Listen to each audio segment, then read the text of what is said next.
Ja, en in die strijd tegen dementie hebben we geld nodig, Limburg. Heel veel geld. Dus bel met ook giften 088 0080 123.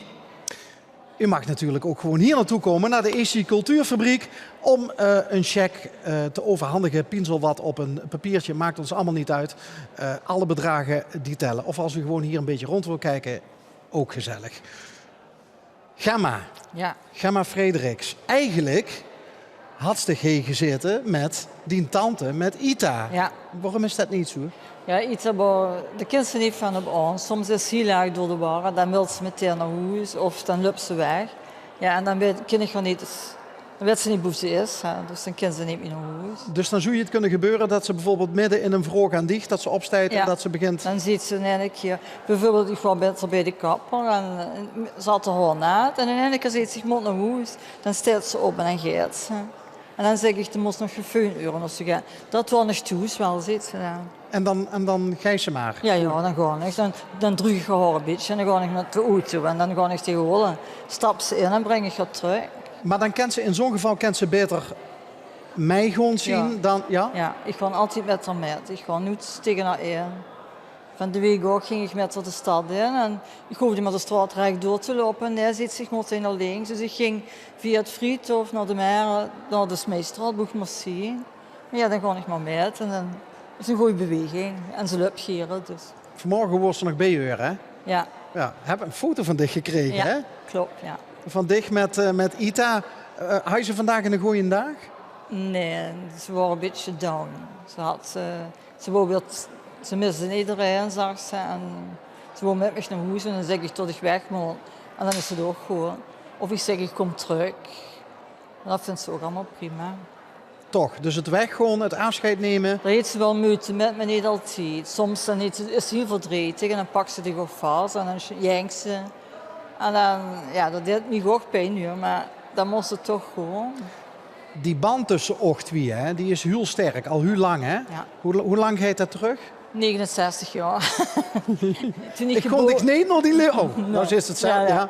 Nee, maar toen ik geboren werd, toen ging ze met mij wandelen. En ze ging overal met mij naartoe. En ja, nu wandel ik met haar, zeg ik altijd. Maar ook toen ze in Canada woonde, is ze heel dik verhuisd. Dan ging ik haar daar helpen, verhuizen. En inrichten en alles opruimen. Hoe lang heeft ze in Canada gewoond dan? 50 jaar. Want ze spreekt af en toe Nederlands en Engels tegen je. Ja, Engels, Frans en Nederlands. En Maastricht, Nederlands niet. Als ze Nederlands wil spreken, dan spreekt ze Engels. Dat kan ze niet. De zei is net even dat Ita dan tegen dich zegt van ik mis iedereen. Ja. Hoe is het, want hoe dikwijls dich bij Ita? Dagelijks. Dagelijks.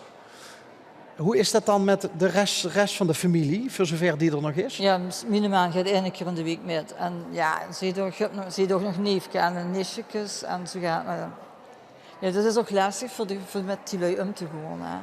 Ik bedoel, niet iedereen kan dat accepteren wie ze is natuurlijk. Want ze is juist het tegenovergestelde als wie ze vroeger waren. Wat is er veranderd dan?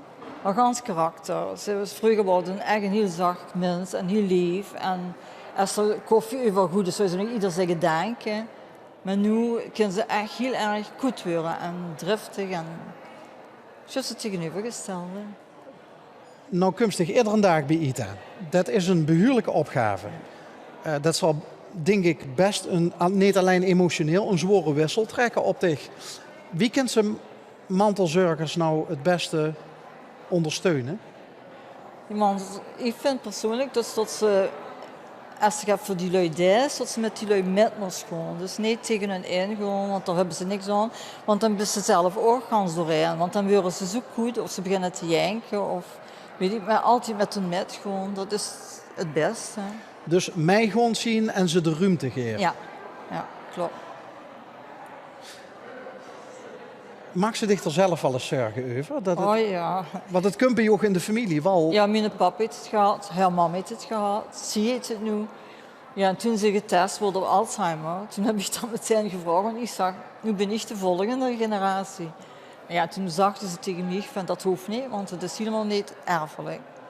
Nou, en daar klam ik me gewoon vast. Ja, en wat gebeurt toch, dan weet ik het niet meer.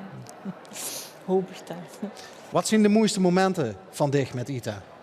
Alles, elke dag. Dus elke dag wel een heel leuk moment. Of zie je voor janken samen of voor lachen samen.